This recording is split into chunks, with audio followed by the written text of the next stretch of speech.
దేవుని కొరకు మీరు ఇష్టపడండి, దేవునితో సహవాసం కొరకు మీరు ఇష్టపడండి అని క్లియర్గా చెప్పినటువంటి దేవుడు ఇక్కడ అంటున్నాడు.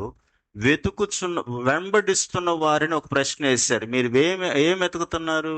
ఈరోజు మందిరానికి వచ్చిన మనం, దేవునితో సహవాసాన్ని తీర్మానించుకున్న మనం, దేవునితో నడుస్తున్న మనము, దేవుడు మనకి ఇచ్చే వాటిని కాదు వెతకాల్సింది.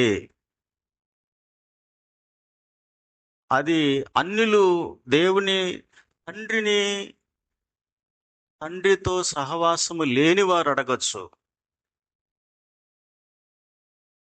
తండ్రితో బాంధవ్యాలు, తండ్రితో హక్కు లేని వాళ్ళు అడగచ్చు ఏదో కొన్ని. కానీ తండ్రితో హక్కు ఉండే వాళ్ళకు తండ్రివన్నీ బిడలవే కదా, నావన్నీ నీవే అన్నారు.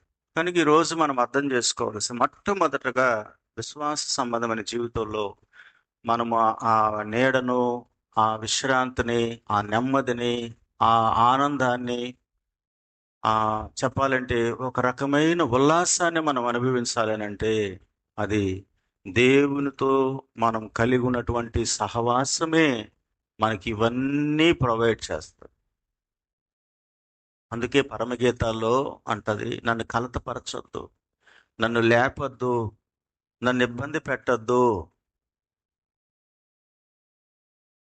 హల్లెలూయా కదా, నన్ను ఏం చేయొద్దు, కలత పెట్టద్దు.